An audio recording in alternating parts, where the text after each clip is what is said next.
Alexa, who is Adam Ferrara? Adam Ferrara is an American actor and comedian known for playing the roles of Chief Needles Nelson on Rescue Me, Sergeant Frank Fiorelli opposite Edie Falco on Nurse Jackie. He was a co-host on the U.S. version of Top Gear. He has had 3 Comedy Central specials, and his new album Unconditional is Interruption's Comedy Album of the Year. He is currently launching the Adam Ferrara podcast. That sounds like it could be funny. Sounds to me like 30 minutes you'll never get back.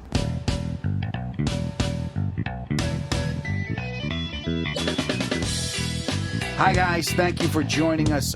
My guest in the ADD interview, I am very excited about this man. He's the co-host of Party Interruption on ESPN, former host of Monday Night Football, current host of the Tony Kornheiser Show podcast, my pal, Mr. Tony Kornheiser. And I want to welcome everybody from our Talk to Me Tuesday family, which is a show we do on Facebook every week, 9 o'clock Eastern, 6 p.m. Pacific. Come by and join the conversation. And our superfan shout-out, Frank from Talk to Me Tuesday. I love Frank. We love Frank, yes. Frank is Father Christmas to our Talk to Me Tuesday. Frankie. Yeah, we did our Christmas episode, and I said, see, you guys are never going to guess my favorite song. And Frank guessed it right off the bat, Father Christmas by the Kinks. So Frank's really a witch. A mind reader. So we want to say a superfan shout-out to Frank and his wife, Mindy. Hi, Mindy. And you know who else is here? The people I love. My beautiful wife, Alex. Hello. My lifelong friend, writer, comedian. Go ahead. Here it comes. Come up with something. It's always something new. Lactose intolerant. You are damn right. That's right. Don't you dare give him milk. My friend, Phil Tagg. Thank you. Good to be here. And my pal and pod producer, Marcus Stern, Triple P. It is great to be here with you guys. How are you, baby? Live in studio. Yes. Yes, we're Yeah. looking at you, not on a screen. And by the way, I think for my dating life, I think if I Skype with my dates, I think that's going to make it much more successful. right? Really? Yeah. Have you done that? Have I Skyped a date? Yeah. Yeah. No. No? No. I generally don't like any contact other than like brief texting before. The phone call is way too awkward.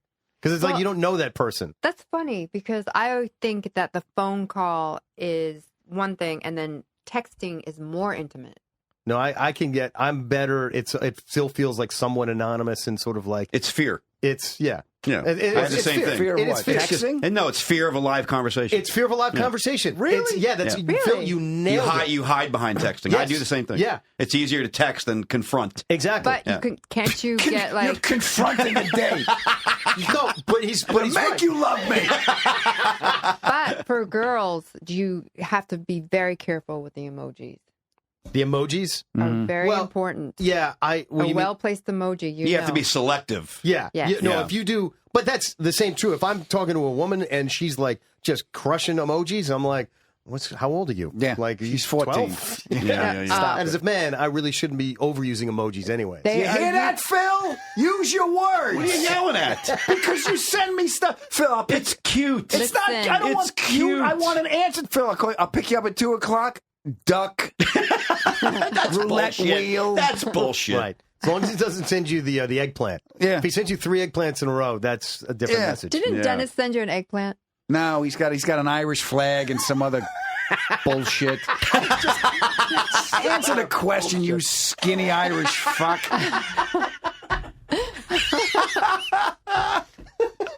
That's great. Sorry, I'm cranky. Yeah, why don't you take some coffee? But see, I would rather. Here, have my coffee. Thank you. First of all, thank God I'm married because I couldn't do the Oh. swiping and the texting. No, Yeah, I had the conversation with you the other day. horrible. I looked at you and because like something came up on my screen. Someone's interested you on Tinder or Bumble or some crap like that. And we look at it and you're like, oh, who is it? And I'm like, you are so happy that you don't have to deal with this Oh, crap. yeah. It's just all of it's terrible. But if I did have to deal with it, and it's funny you mentioned fear, Phil. I'm more fearful of texting That's what I said. than I am. I'd rather have the conversation. Why is that? Oh, no, I'm with Phil on Are you this. afraid that you don't have the right No, because punctuation or the... You can, with your inflection of your voice, it's a cleaner communication for me. I'm more comfortable talking. They can get the tone. I can hear back because I would rather communicate to hear what I can hear. Okay. The nonverbal stuff or the way to, But with someone you don't know, you're like, okay, I don't know how to do the verbal dance here. With a text, I can craft that. If you're writing, you're like, okay, I can make this sound exactly how I want it to. Yeah. I can edit it before I hit send. You're that guy. Okay, the bubbles. Okay, there's still the bubbles. Yeah. Oh, yeah. Oh, the bubbles. Okay. Ooh, Wow. ooh, Still the she's bubbles. texting back. Yeah. Right. Wonder what she's saying. What's Still that the secret bubbles. about? How much is he writing? Oh my And then God! you jump out. Okay, no bubbles. No bubbles and then back Okay, in. but Yeah. the bubbles are back. Yeah. You know? Where'd she go? You're waiting. Right. And then Why my was she answer, writing? And then she decided not to write. What's going on? And this horrible. is easier than having a Horrible. conversation. the whole thing's a mess. I didn't say it was easier. Well, you can It's- do it anywhere. Yeah. You know. It's the same with the voice memos. I had a voice memo relationship with a girl I dated once because we were both on ships, and so we couldn't call each other. Voice memo. We had a voice memo relationship pretty much. Yeah, we would talk. She'd leave me half-hour voice memos and just give me her thoughts, and, I would record one back. You know what I mean? I'd like that. God, how you typed up. crazy kids didn't make it. I want a relationship where there's all talking and no sex. Can I have that? That'd be good. I'm good at that. Yeah. I'm good at That's that. exactly what it was, pretty much. But it was great. It was really sweet. He But it was basically just... gave her evidence. Yeah, I was going to say, you don't do that. What's wrong with you? That's why I want to have the conversation. I don't recall. It's funny. It's funny that you said that. It was fear. Fear is what Yeah. motivates me to avoid that conversation. And Yeah. I'm in this phase in my life, and I know when we talk to Tony, because I know Tony pretty well. I've Yeah. been working with him for a while. Well, full disclosure, you're also Tony's producer on the podcast. Yes, I play the character. For those that don't know, to fully pull the curtain up, I am Nigel on the Tony Kornheiser show. I've been playing that role now for like 15 years or something like that. It's great. It really has been life-changing for me to work with Tony for that long. He's such a great guy. He's one of the smartest guys I know, one of the funniest guys I know, and afraid of everything. Yeah. Like, he's got a very well-documented fear of flying. Oh, yeah. But I he's- asked him about that. Yeah. He's afraid of ferries. He's afraid of bridges, and he fears change and all this stuff. Working with him for this long, I've adopted this attitude of facing my fears Okay. to try and conquer them. And So now you're calling women? I'm not there yet. Let's All not right. get crazy. I started Baby steps. I started with sharks. Much better, much safer. What is that saying? I would rather jump in the water with sharks than talk to a What's woman. wrong on the with phone. our species? Yeah, well, I know there's a lot wrong with me. So wait a minute. Well, one thing I wouldn't do is there's something you can do off the coast of South Africa where you get in the cage, because great whites apparently are like all over the place in South Africa. You get in the cage and then the great whites come up and and they're right up front of you. And I would never do that. Like I would. The water would turn a different shade when I was down Okay. there. So Probably red if they have their way. Yeah. So what I did was I was down in the Bahamas, and I'll give it a free plug because maybe they'll get me a room there one time at Atlantis, and they have this thing. They have like an aquarium that runs all the way through, and they've got sharks that swim around, and they've got this one tank where you can put on a diving helmet Right. and climb down into the tank. It's like 30 feet down, Yeah. and then the sharks are all swimming around you. There were 4 of us supposed to go. And one of them was like a 10-year-old kid. And the scariest part, it was a kid and his mom. The scariest part is you're traveling with a 10-year-old kid. Yeah, that's the scary part. Come on, Jimmy, it's going to be fun. Get in here. But he was going to be the first. He was the first one to go in the tank. Smart. And the scariest Send part the of it appetizer. is when you look down, like then you can see him swimming underneath you, and they just look evil and menacing. And in my mind, it was about a 30-foot shark. It was realistically probably like a 6-7 foot reef shark. That's enough. So the sharks, it's no big deal to them. But to me, it was like I felt like I had faced something that had. Because since a little kid, I saw Jaws when I was like 7. Yeah. And ever since then, When I was a kid, I saw The Fly, and I am terrified of Jeff Goldblum. and how have you gotten past that, Adam? That's great. I did the Montreal Comedy Festival with Jeff Goldblum. That was Better great. for it now. I feel better. A tall man. That's a tall dude. Oh, he yeah. is. Imagine being his friend. Hey, Jeff, I got a Frisbee on the roof. You want to, can you come over and, I'm going to go pick some apples? Jeff, clean my ceiling fan. So you swam with sharks, which is great. That's good. What are you afraid of, baby? Walkers. Like old ladies No. with tennis balls on the bottom of the device helping them across the street? Excuse me, dear. Excuse me. Oh, my God. No. On The Walking Dead. Oh, zombies. Oh, zombies. Yes. Zombies. yeah. Oh, the Yes. dead, the So, walkers. so you want to swim with the undead? No. No. I do not want anything with dead people Okay. coming to life. So how are we going to get you to get over your fear of zombies? Well, it's funny because I see every single movie out. I know. I do. And it just scares me to death, and I just do it. But you like something about it. You like something about those zombie movies. I hate it. It's the most scariest thing. Mm-hmm. Universal has this Walking Dead ride, I guess you'd call it. Actors who are actually dressed up like The Walking Dead. And you have to go through this little house, whatever. And so you're going, and they're coming up. I was screaming the whole way. And I went out the wrong exit. And I opened the door, and people were standing in line to go on this ride, or whatever you call it, and simulation. And I said, "Don't do it." Run for your lives! It's really it's really scary. Don't do it. And it was so funny. And the guy said, "Lady, you went out the wrong door. Come back." Hey, lady.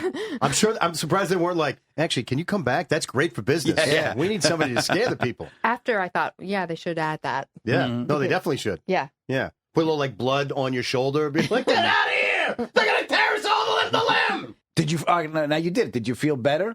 Did you feel like you conquered something Yeah, after I you did it? Yeah. Oh, that's good. See, Well, there you go. Stare it Yeah. down. There you Stare go. it down. Stare it down. Because the friend who I was with, she didn't do it. Oh. So I'm like, I did it. You did it. Yeah. What are you afraid of? I think the biggest thing for me, the admitting I had an alcohol problem, I think that was a big thing for me in my life. If I had to look at one thing that I, when I really faced something, Sure. And that's got to honestly, but got to be one of the bravest moments of your life. absolutely, Because that's you sort of stripped bare with you yourself and saying, this is it, and I've got to get past this. yeah, getting to that and admitting that not only to myself but to other people, and then you But know, let's be honest. You were the last one to know. We all knew. yeah, it's funny too because friends like you get it, you understand it Right. because you had people, people too, and that have that same problem and same addiction. But my friends are like they're like so like they're walking on eggshells around me. They're like, hey, listen, I'm going to have a beer. Is that going to mess with you at all? No, it's not contagious. You can have a beer, dude. I don't care. When some of your Trying to friends watch out for you. when they want to talk about drinking, they do it in pig Latin so they won't know. You gotta have an odd cave. Let's get some earbays. Okay? That's hysterical. That's funny. Yeah. Funny. Il-A alcoholic A. Ilhay. Ixnay on the earbay octave. You're listening to the Adam Ferrara Podcast. Good God, this is 30 minutes you'll never get back. Hi, guys. Just a couple of quick stand-up dates for you. This weekend, August 16th and 17th, I will be at the Draft House in Arlington, Virginia. August 22nd through the 25th, I will be down in Florida at the West Palm Improv. And August 26th through the 29th, I will be at the Hard Rock in Atlantic City. I hope you can make one of these shows. If you do, please come up afterwards. I always do a meet and greet, and I would love to shake your hand and thank you for all the love and support you've shown me and this podcast. Is that it? Yes, that's it. All right, go on. Get out of here. Listen to Tony. Pay attention when I'm talking to you, boy. ADHD, it's not just for kids. Nice boy, but doesn't listen to a word you say. Welcome to the ADD interview. It's not that you're not interesting, it's Just that I can't focus. And my guest this week is... Oh, look, a bird. The co-host of Pardon the Interruption on ESPN and the host of the Tony Kornheiser Show podcast, my pal, Mr. Tony Kornheiser. Tony, I want to thank you for doing this for me. I like to consider you my generation's Howard Cosell. That's really kind. I really do. That's very kind. I mean, Howard was actually a friend of mine. Yeah.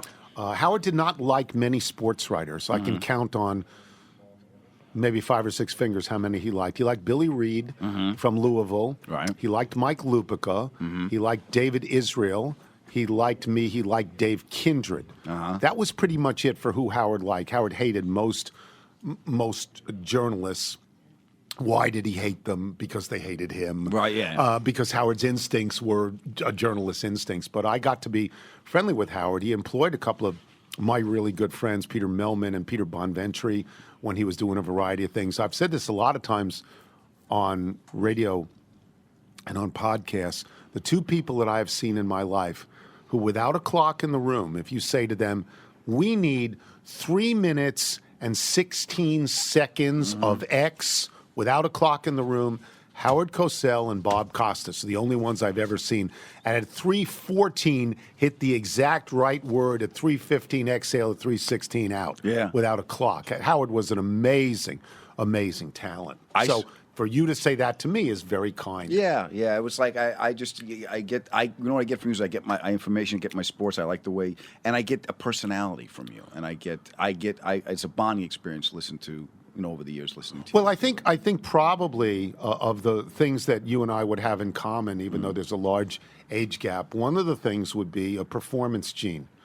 That you find out at some point in your life. I found it out relatively late because I knew what I wanted to be. I knew I wanted to be a sports writer, and I'm not that anymore, really. I'm on podcast and I'm on television, but it's performance.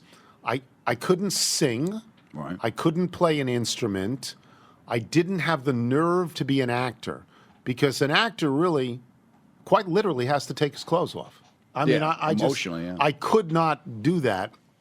But if I got to laugh with some sort of a wisecrack, the kind that always got you in trouble and taken to the principal's office, I went, whoa, this is pretty good. Like a laugh and applause. That's pretty good. Yeah. So now, what did you find at what age? Let me ask you: did you get bitten by that? What was the circumstance? Well, This is good. I think we were all class clowns. Yeah, we were I think all everybody was class clowns. But then I don't think you ever think that you can do anything with it.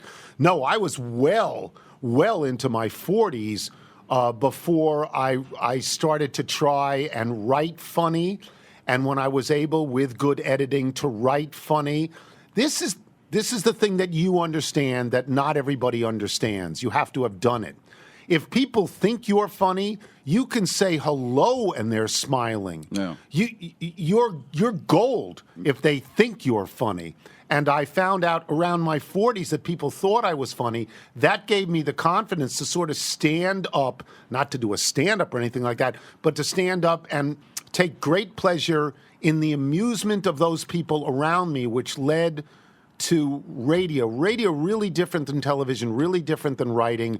Podcast, which is the new radio. Audio performing, really different than the others because it is the fullness of your life.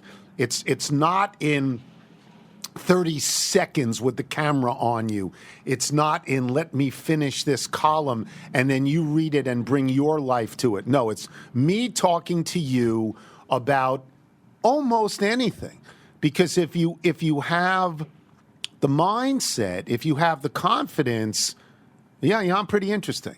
Yeah. That you may not be pretty interesting, but if you think you're pretty interesting, you'll find people who agree with you. It's amazing. Yeah, but you have you have the willingness to put out of your life. Almost everything. Yeah. See, so when now you hide the really important things. Everybody does. But you can't strip yourself bare. But for the most part, we talk about your anxiety and you talk about your fears and stuff, and that's kind of getting. Well, I'm looking for therapy. If I talk about my anxiety and my fears, I'm looking for two things. I hope I'm not alone in this. I hope you have it too. And can you help me? Yeah. Can you help me? Because I'm willing to take anybody's help. That's what this podcast is about, Tony. It's called 30 Minutes You Never Get Back because I'm just bitching and moaning. I'm throwing out a lifeline. Right. But when you do have the connection, like your flying fear is it's very common. It's common, but it was amazing to me when you were doing Monday Night Football. Oh, I had to have a bus, but I had to fly. And I need people to get on with me. There's stuff I go through to fly. The rituals was amazing to me. The amulets, the talismans, the phone calls I have to make to people. Now, I'm lucky. I'm lucky because I'm Tony Kornheiser with this television show. Yeah. Okay, so someone will take my call. Yeah. Someone who's in public relations at an airline will take my call. And I say, look, this is really tough for me. I want to get on this plane. Can you help me out? What do you need? I'd like to meet the pilots. I'd like to be in a little room before we get on the plane. I don't need all that much, but I need a little bit of quiet space because I'm going through anxiety. They're happy to do that. Are they happy to do it just for me or just for you? Maybe, but I like to think if anybody called, because you're selling your business, you want them to be comfortable. And let me ask you, to deal with that anxiety before, does it give you a sense of control? Is that what makes you get on the plane, or is it Xanax? No, it's. I want to get to the spot that I'm going to. Right. My family's going. I'm going. I want to get there. There's a reward there. I've done it 100 times. I feel I'm gonna be all right. It's not It's the run up that's much more difficult than the day of. Yeah. Day of's tough, but the run up's much worse. Yeah, that's the projection of doom is stuff. Yeah. Even like my nuts and my crazy is the projection of doom, and it doesn't. The fact that you have a ritual to get through this, because I actually write. But I keep adding to it. It gets longer. The ritual gets longer and longer and longer. The places I have to tap with my finger, the things I have to carry in my pocket, the making sure that at a certain time a certain thing happens. It's the paralysis of the process is really getting me nuts. Okay, so it's not moving in the right direction from what I'm hearing. No, it's not. But it's you got to bring the family here, Tone. You can't leave anymore. You don't have the time. Well, that's like we'll take a few more trips, and because my son is still willing to play golf with me, which is really thrilling for me. So I'll go. Right, but that's the thing of breaking it is standing the anxiety of change, and that's the reason that one thing I found, it's like Plato's cave theory. When you're looking at the shadows on the wall, you run out in the sun. Most people don't. The anxiety of allowing your eyes to adjust to the sun. I'm going to run back in the cave. Yeah, so you and Michael are only going to play here. I don't know. I think we'll still play a couple of places, but I mean, my sense of it is I do rationally say to myself all the time, come on now, you're depriving yourself of a lot of things that you want to do. I mean, it's like you can't, even though at Disneyland they have pavilions that make you think you're in Europe. You're not actually in Europe. Yeah. You need to go to Europe. You're not like you want some corned beef parmigiani? Yeah, no, that's not. You need to go to Europe. Bonjour. No, you're not in doesn't Europe. Work. No. Now, one of the things that my coping mechanism is I journal or I write a lot, right? And I know just from listening to the show that you actually write Do a lot of writing. I do write of the day. Right. I do write of the day. That's not for anybody else to read. It's not for me to read. I've never gone back and read any of them. That is the end of the day. That is the process. I got through this day. I'm very happy, and here's what happens. And then I look at the next page, and there's another day, and I hope to be able to get through that. There's a part of me which is so incredibly compartmentalized that I have to memorialize things that happened that day. They're not important. Right. I went and I got cottage cheese. Right. It's not that big a deal. Or I had a really good day. My children came over for dinner or something like that. Or I got really angry at this specific thing. It's not done in anger or even exultation.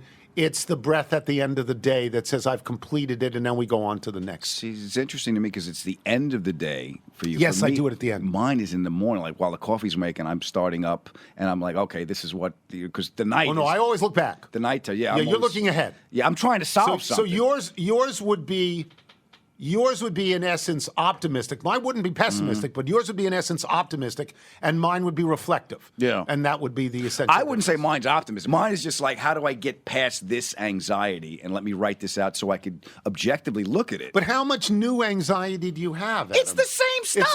It's day after day after day. Yeah. So you should be able to apply that which worked the day before, the week before. One would think. Of course you can't. No. Because everything's 50-50 in life, and it might not work today. Yeah. But I've talked to enough psychiatrists who say the same thing. I can't cure it for you. Right. I can't. You're going to remanufacture this every single day. So the best thing I can do for you is give you medicine. Right. And that's why I take Valium and Xanax, which is good. That's good. Okay. Yeah. So you can manage the crazy, but I don't think you really solve it as much as the edges soften and maybe you can get past you it don't quicker. solve it, because if you solved it, it wouldn't. It's Groundhog Day every day of our lives. Yeah. If you have anxieties, it's interesting. I'm sure that other people have certain anxieties that I don't have. I wasn't born with that one, and I didn't acquire that one. No. I don't know what they are automatically. Well, it's a manifestation of My something. mother was afraid of bees. Really? My mother, we would drive on Sunrise Highway.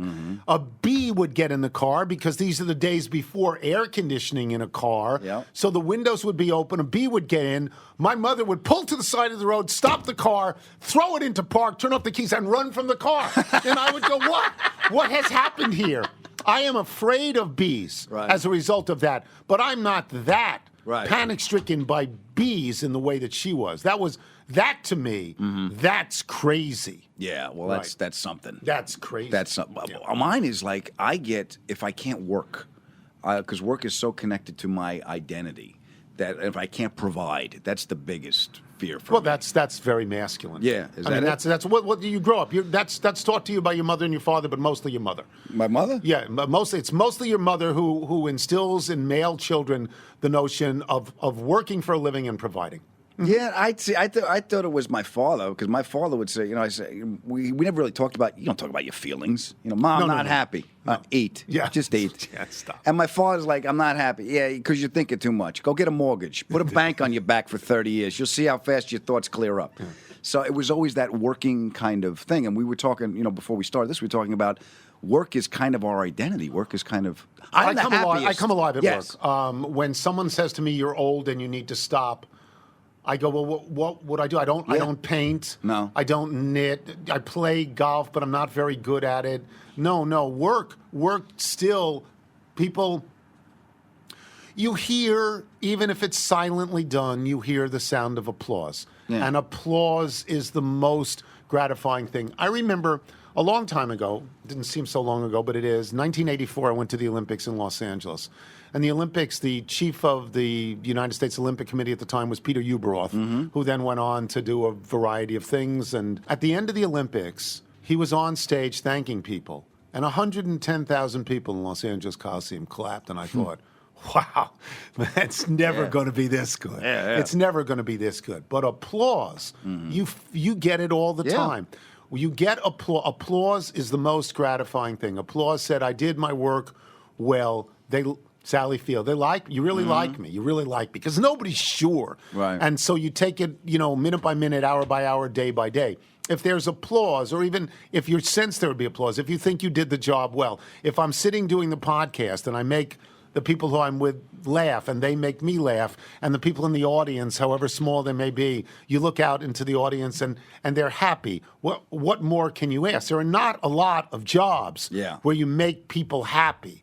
We are gifted to have those jobs. They suit our personalities, but we're gifted to have those jobs. Yeah, and for me, it's more of a connection, because my dad was my hero, and I didn't have the mechanical ability that he had. But when he came home from work and he was all beat up and everything, and I would make him laugh, it went away. The smile came over his face, and the aggravation went away. So that's great. So for me, it's a sense of belonging. It's like I can contribute. I've done my job. Whatever's bothering you, I took it away for that. Well, no, but that's your role. Yeah. You fulfilled what you were supposed to do, and you got satisfaction knowing that others got satisfaction from that. I guess if you build houses, if you step back and somebody says, "Boy, I'll give you $3 million for that house," and that's a wonderful feeling. If you do that with lawns, it's the same way, but it's not quite as immediate as the sort of day-to-day of it's performing. Immediate. It's right there, Yes. and you can't. For me, the performance and the applause and the laughter is I can't think to get there. So I'm not thinking when I do it. So it's coming through me.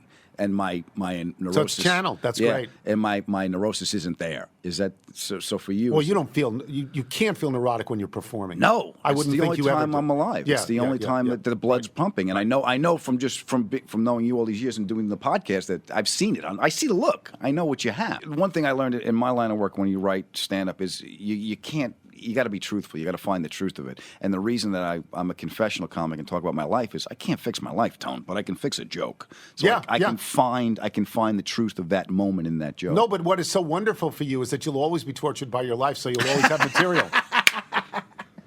Yeah, and I hope I'll always get to do this with you. Thank you so much. Oh, no, my friend. and best of luck. Thank you. That'd baby. be great if you did great. It's good to see you. The bees go buzzing one by one, hurrah, hurrah. The Adam Farrar Podcast is brought to you by Beatini Spirits. Premium crafted cocktails, 100% natural flavors, award-winning taste. And they're very good. They're very good. Premium crafted cocktails ready to drink. You can get them wherever you get your booze or at BeatiniSpirits.com. We love them, and they sponsor this show. Yay. I'm Tony Kornheiser, and that's 30 minutes I'm never getting back. How great was that? That was great. It was awesome. You know what I love? It would be great if you would do great. Oh, yeah. That was so that's Tony. sweet. That's Tony in a nutshell. He's a sweet man. Yeah, you guys remind me of each other. Yeah? Yeah. Okay. I don't know what it is, but his fears, your fears. I think it's anxiety. That's exactly what it is. Yeah. That's exactly what it terror is. of living yeah. in your own head. I think I that's what it related is. too. Yeah, yeah. Totally. And he's got this fear of flying that he deals with it. And I fly all the time. I don't have a fear of flying. And Phil, you fly all the time. People have a fear of flying with Phil. Well, celebrities. They do. Yeah, I always meet celebrities on planes. No, you always torture celebrities. celebrities. Yeah, I do. Really? Like who? Like what? I don't really torture them. That's not fair. What? You don't torture Martin Mull. Well, to be fair, that wasn't in an airplane, so there was no flying there.